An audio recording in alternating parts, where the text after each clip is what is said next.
Welcome to the Onion Buns. So today, there's no way not to talk about Mark Carney. I keep picking topics the last 3 days that are NDP. Well, actually, two different NDPers. I did Jagmeet Singh and Nikki Ashton, and it turned out it was all about Mark Carney. So let's go to Danielle Smith. I know she's talking about Carney, but it's important. Danielle Smith and Scott Moe are the only premiers in Canada that have tried to settle this stupid tariff crap with Trump. Like, they've been the only two adults in the room. But unfortunately, every time Danielle Smith or Scott Moe took a step forward, Justin Trudeau opened his beak and Trump got his back up in all up in arms, and like Trump does. And all the gains that Moe and Smith had made got tossed out the window. Thanks a lot, Justin and Carney. So Danielle sat down yesterday. Carney wanted a meeting with Danielle Smith. He was in Edmonton doing a completely bullshit press conference that I'll cover later, but it was ridiculous. I mean, one of the guys that got forced to be there refused to shake his hands. I even have a testimonial from him it's in a mime, but he point blank, it's a quote from him, point blank says, I told the organizers, you can force the union, basically. You can force me to be there, but I'm not shaking his hand. And he didn't. He put his hands in his pockets and he stood his ground. Thumbs up to him. It's nice to see some ethics for a change. So anyway, Smith talked to Carney. Carney did what Carney always does, is he lies. He told her one thing. Well, at the exact same moment, his minister in Quebec or in Ontario, is there really any difference nowadays between Toronto and Quebec or Ottawa and Quebec? Oh. Anyway, his minister over there in the East was saying the exact opposite fucking thing. And Carney's done this before. I'm for pipelines and I will use the emergency acts to get pipelines through coast to coast in Canada. And then a day later, he's in Quebec. I will not use the emergency act to force a pipeline through Quebec. Quebec is sovereign nation and you have 100% say over if pipelines go through. Exactly the opposite, one day apart. And he's been caught doing this numerous times. So this really wasn't any surprise. But why don't we just listen to Danielle Smith? Danielle Smith is a great talker. Let her explain it.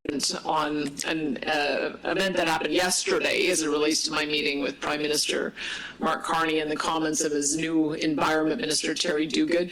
Yesterday, in my discussions with the Prime Minister, I made it clear that Alberta will no longer tolerate an emissions cap on oil and gas, which absolutely works like a production cap that scares away billions of investment and thousands of jobs, makes us more dependent on the United States, and has been found by Ottawa's own Parliamentary Budget Office to be greatly destructive to the Canadian economy.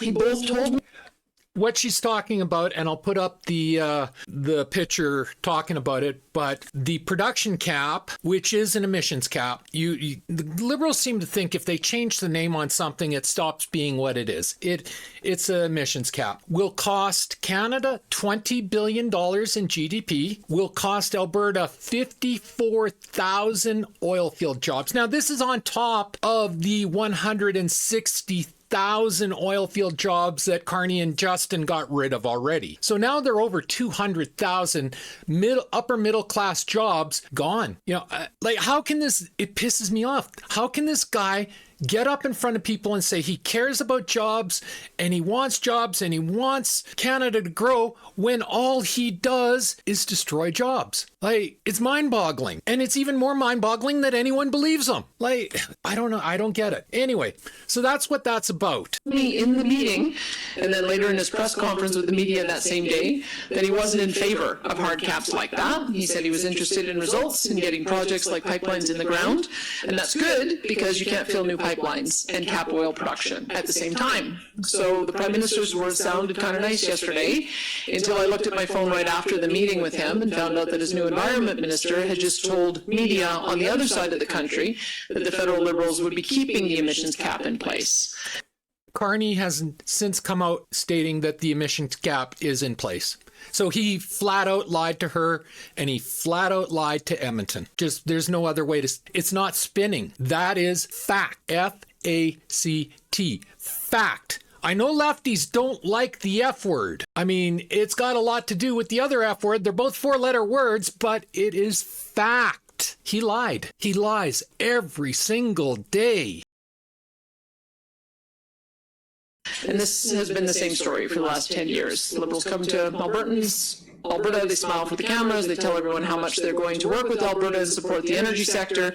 Then they go home and proceed to do everything in their power to roadblock and scare away investment from the energy sector. And now they're doing it when Canadians are literally demanding that we build new pipelines and production to become more independent from the United States. So Carney doesn't want us independent from the States. Like, when is it going to get through people's heads? He does not want us independent. He wants us reliant on the States.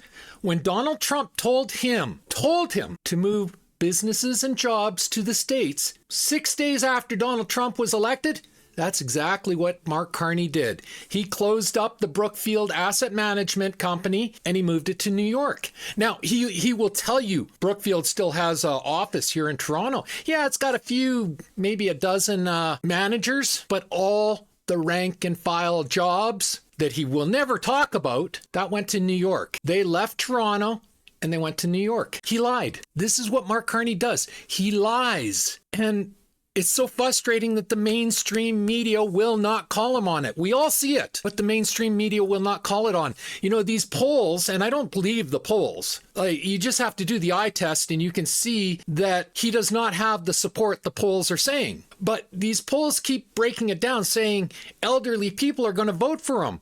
Well, the only reason those and I go through this with my mother all the time. She's an 87-year-old senior citizen with dementia. So all her life, she's been watching CBC. So she watches CBC. So none of this, she hears none of this until she talks to me. And she's like, well, I thought Mark Carney was good. The CBC tells me he's the greatest thing since sliced bread. I'm like, no, Mom, he's not. And I'll go through all the lists and everything. And she's, oh, well, why won't they tell me that? And I'll go through why they won't tell her that. And she's, well, that's not right. But she's a senior citizen with medical issues. The next day, she's forgotten. So the next day, she's back to, I thought Mark Carney was good. And that is what the CBC is counting on. That is what CTV is counting on. Global, Globe and Mail, Toronto Red Star, they are not reporting the news. They are creating the news. Toronto Red Star just got called out yesterday for completely falsifying a story. 100% fabrication about a meeting between Doug Ford and Pierre Poilievre. And the Toronto Star just wrote a fictional story and Doug Ford came out and said, none of that happened. None of it.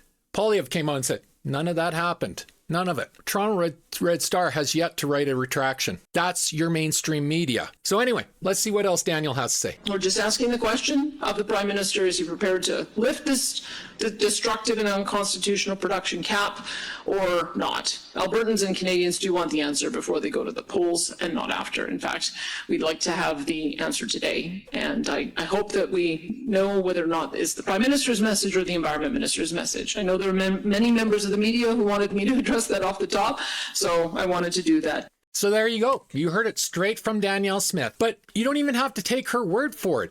Go watch the press conference in Edmonton. Carney says exactly that. Then go read the news report out of the East. His minister says exactly that. Like there is no bias, no spin, nothing. Carney lied. He flat out lied. And he's been doing it every fucking day since he took office. Actually, before, even in the Liberal leadership campaign, he lied every bloody day. And the mainstream media just will not call him on it. They are so terrified of losing their money, their slush funds and their CBC and its promised $2.5 billion of taxpayer money. They won't call him on it. They just ignore every lie he makes, and it's up to the alternative media to call him on it, but the alternative media does not have the same reach or impact, and that's what the Liberals are counting on. And it should be criminal. It really, I really do believe reporters that refuse to report should be jailed. Simple as that. If you ignore a story because it does not suit your political bias, at best, you should be fired on the spot. At worst, you should be jailed because it affects our democracy. It really does. It's dishonest. It's disingenuous, and it affects our democracy, and it preys on the really weak minded people. You know, the people that believe the CBC are not the smartest pencils in the pencil case. They're not. And yeah. So anyway, there you go. You had Danielle Smith explaining what happened yesterday. I am going to follow this up with another press conference from Danielle Smith. This episode will be all about Danielle Smith. So it's going to mostly be positive, except when Mark Carney and the Liberals slither their way into the topic. Alrighty, here is the article showing you. This article came out at the exact same time, or the statement was made at the exact same time Carney was in Edmonton saying there would be no production or emission caps. That's what he told the Edmonton audience. That's what he told Premier Danielle Smith just half an hour before it was a photo op. Let's call it what it was. It was a photo op. It wasn't really anything serious. But yeah, so it's just more about Carney lying here. All right, here we go for My Politics. For those that don't know, that's I think that's CPAC, but Canadian Press. Never mind. They got the same name. CPAC has a iPolitics show. Anyway, Mark Carney will maintain oil and gas emissions cap, Environment Minister says.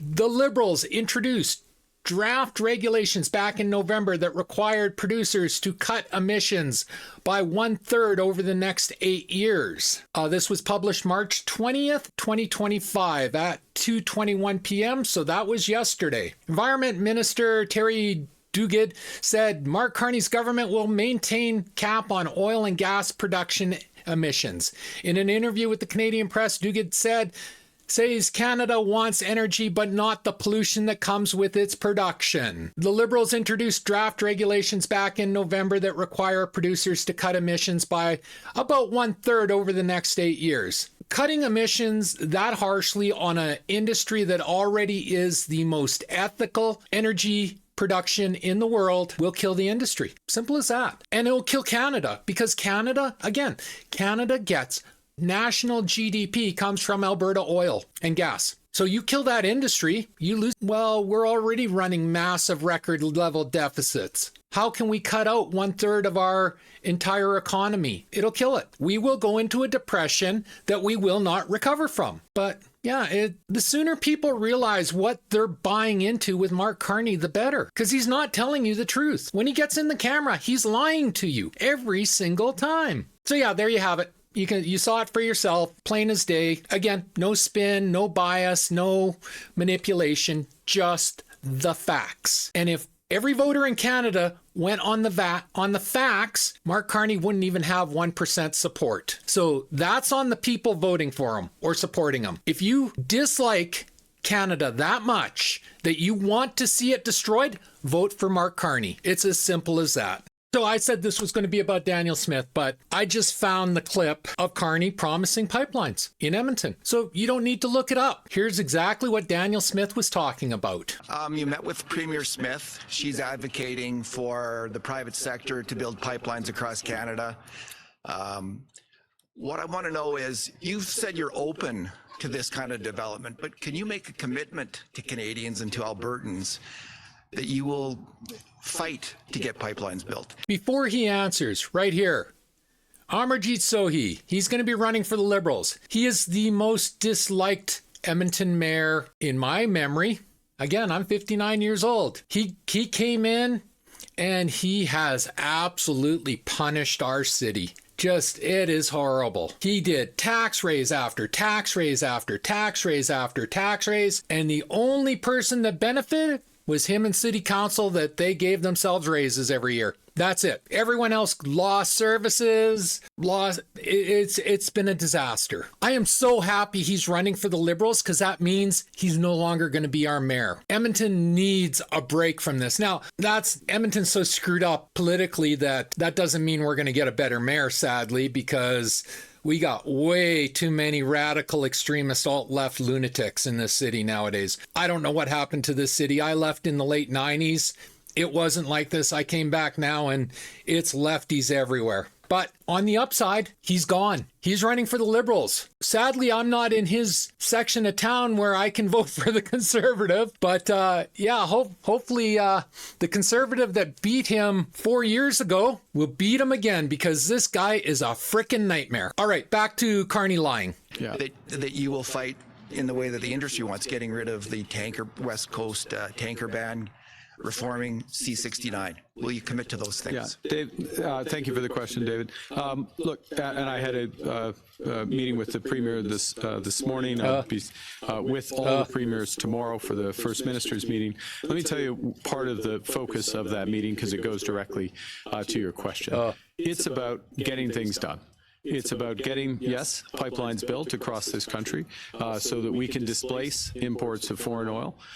It's about building out the energy infrastructure more broadly here in Alberta, which I would add would include I find from years of working in customer service, when you hear somebody saying, that often, they're lying. It's really that simple. This man he's been a chairman of Brookfield. He's been the leader of the Bank of Canada and the Bank of England. He's been on numerous boards. He's a rich elitist out of Davos. Do you really think he doesn't know how to speak? He knows how to speak. What he's grasping for he's lying, and he knows he's lying, and he's grasping for the words. Thus you hear, It's the same thing that was with Justin Trudeau. Just Justin Trudeau did it. David from Moose on the Loose. He does a great imitation. Does and that's what they are. They're lying. For projects such as the pathways, it's about building energy corridors and trade corridors, including potentially up from here through to Nunavut. So we have additional deep water ports and opportunities there. And so the commitment is to deliver those projects like those that we agree that are national priorities, and then the federal government, using all of its power, including new legislative powers or new legislation, in order to accelerate. I wonder if that was a Freudian slip. New legislative powers. Have we heard about him? If he gets elected, I wouldn't put it past him that we're seeing new legislative powers, sweeping dictatorial type powers. I mean, he called himself a fucking king while he was in Europe, by the way. So delivering those projects. So then it gets into details of what's changed here and there, but the commitment is to deliver faster at a different scale. And if I may just add one other thing, I said a week ago or 10 days ago that we need to do things that had not been imagined or had not been thought possible at a speed we haven't seen before. And that's the nature of the time. And in order to do that, we're going to need to use at the federal level, not just a commitment for cooperation, which we have under my government, but also additional levers that we create, and I'll be laying some of those out tomorrow with the premiers. So as you just saw in the video previously to this, he lied. Bold-faced liar. Got in front of the cameras and he lied. Because that is what Mark Carney does best, is he lies. But we've heard it all. I keep saying it. We've heard this before from him. Every day he tells a new lie. It's at a point where you're not even surprised by it. And that's kind of dangerous, because if it's become the normal, people kind of start accepting the normal. And we should never accept politicians lying to us. I firmly believe, and I've said this for years, that political promises made on a campaign trail should be tied to perjury laws. So if you lie on the campaign trail to the electorate and you do get elected and you break those promises, you go to jail. You don't pass go. You don't collect $200. Well, 5 cents after inflation in Canada, considering our dollar value thanks to Carney and Trudeau. But yeah, you go to jail. That's perjury. Simple as that. And I think that would solve a lot of the problems in politics nowadays. Across the board. Doesn't matter if it's liberal, conservative, NDP, Green. If you lie on your campaign trail, you go to jail. Boom. Suddenly, I think we'd have a brand new style of a politician. One that doesn't lie. Wouldn't that be amazing? Alrighty, as promised, we're going to get into the Danielle Smith stuff because it's more positive. Talking the same topic, but at least there's some common sense that comes out of her mouth. So first off, I'm going to read the article that highlights her meeting with Carney. And then I'm going to play a press conference of hers where she basically undoes everything Mark Carney's trying to do before he can ever get it done. It was brilliant of her, honestly. And it's in Alberta's best interest. It's in Canada's best interest. So even if by some fluke he wins the election, she's already addressed it. So, all right, here we go. Danielle Smith. At his request, I met with Liberal leader Mark Carney today. We had a very frank discussion in which I made it clear that Albertans will no longer tolerate the way we've been treated by the federal Liberals over the past 10 years. Hallelujah. This includes guaranteeing Alberta full access to oil and gas corridors to the north, east, and west. Awesome. Repealing B69, aka the No New Pipelines Act. But the Liberals love pipelines, according to Carney. He wrote that act, by the way. Him and Trudeau. Lifting the tanker ban off the BC coast. I don't understand that one. I love the environment. I love animals. I love whales, dolphins, all of them. So I want there to be strict regulations on tankers off the BC coast, but not to the point where they can't get into the port. You have to find a way to protect the animals while ensuring our products can get out. There has to be a way, and the tanker ban is over the top. It's 1,000% over the top. Eliminating the oil and gas emissions cap, which is a production cap. You saw that in the first two videos. Carney lied. That's going forward. As you'll see in the next video, she's addressed it already. She's a hell of a lot smarter than Carney is. Scrapping the so-called clean electricity regulations. 1,000%. Ending the prohibition on single-use plastics. I thought that was a municipal thing, because we have that in Edmonton, but if you drive 5 minutes into Sherwood Park, they don't have it because it's different mayors. That Sohi guy is a Liberal, so he put it in, but the Sherwood Park mayor or the St. Albert mayor or the Leduc mayor, they did not. So all the cities around Edmonton, kind of like the GTA around Toronto, they don't have these single-use plastic bans. So I honestly thought that was municipal. I didn't realize that was a federal item. Abandoning the net zero car mandate. Yeah, that should have never been put in. Returning oversight of the industrial carbon tax to the provinces. Again, 1,000%. That it's actually not the federal government's. It's not in the Constitution for them. It should have never happened. But anyway, that was Kenney. He fought that, and Kenney, I don't have a lot of good things to say about Jason Kenney. Halting the federal censorship of energy companies. Yeah. I also made it clear that Alberta, as owner of the resource, which is in the Constitution, provinces own their resources. The feds do not. This has been a real problem for the Liberals and for Doug Ford.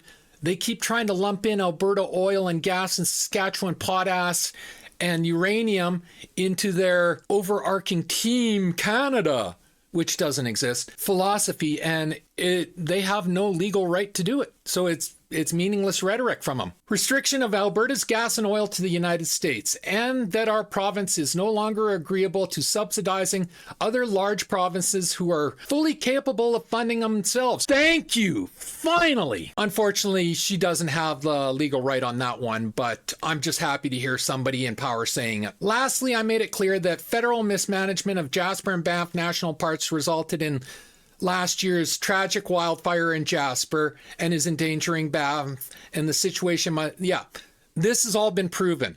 The Liberals got a warning that these fires were going to happen because they had cut, what Liberals do, they cut services and they line their own pockets. So they cut all the maintenance that was done over the years to protect Banff and Jasper from these fires, and sure enough, exactly what was predicted happened. Some idiot started a fire, it got out of control, and we ended up with a wildfire.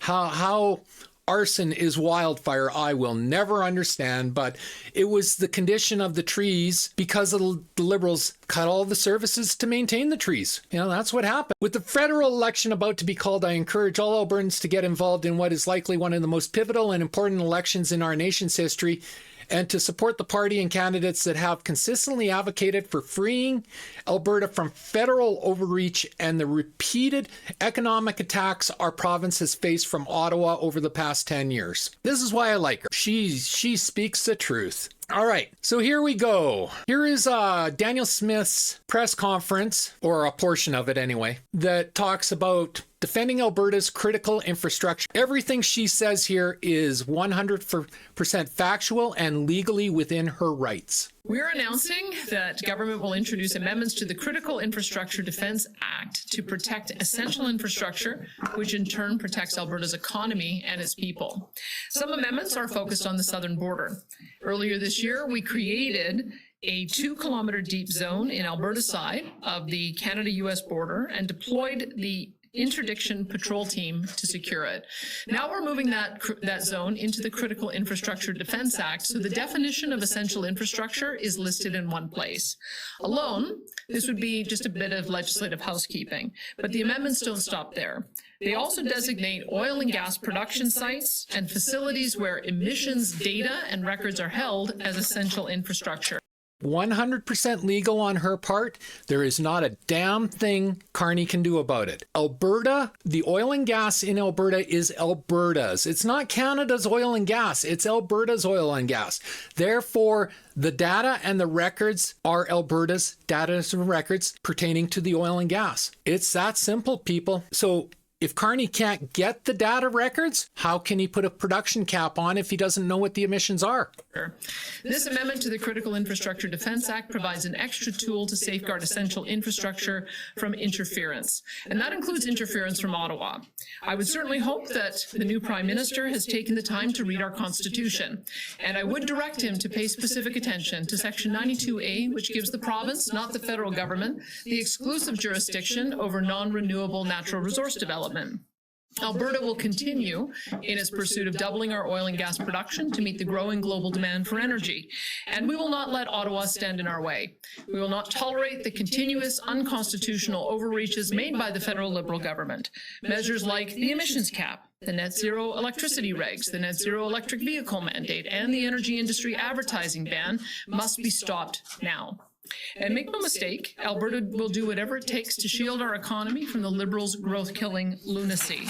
These amendments we're introducing today would include denying federal workers access to our facilities and the information they contain. I will continue to fiercely and unapologetically stand up for Albertans and defend the best interest of our province, our economy, and our industry. This ongoing tariff dispute has proven now more than ever that Canada must build big and build fast to reach new global markets for export. Canadians and politicians from across the country are calling for new pipelines to be built, east, west, and north, to secure our future and end our reliance upon our southern trading partner. However, if the new Prime Minister wants to resume an old fight, well, we will. We'll fight tooth and nail. Because if we can't make these decisions and build, then it's so obvious, when it's so obviously in the national interest, then what kind of an economic future does Canada have? Today's amendments are a warning, but they're also an invitation to Ottawa. Let's talk. Let's rise to the occasion. Let's use Canada's riches to protect our nation. Well, they talked. She put this out. Carney asked for a meeting. He came and he lied to her. Then he got in front of the cameras and he lied to Alberta and Edmonton. So I guess we got our answer. Ottawa wants a fight. And I honestly think Danielle Smith just guaranteed her re-election right there in that speech, because we know before Danielle Smith, we had Jason Kenney. He talked a good game. He was a lot like Doug Ford. He talked tough, but there was no bite. And then we had Rachel Notley before, and all she did was hand the province over to Trudeau. And that decimated us. That's when the decimation began. So that's how Danielle Smith got in, and she got in with a strong mandate. I think she just guaranteed that she's going to be reelected. I'm sure the lefties out there in Alberta, well, in Edmonton and Calgary, are going to hate to hear that. But yeah, I think she just guaranteed she's reelected, because we cannot have a weak leader if we have Liberals in Ottawa. Anyway, told you I'd end up on a positive note. So if you liked the video, leave a like and subscribe. If you didn't like the video, leave a dislike. Always feel free to leave a comment. Don't worry, I don't swing my cane too strongly anymore if I dislike your comment. And as always, pew, pew, pew, and shit. Thanks for watching. Bye.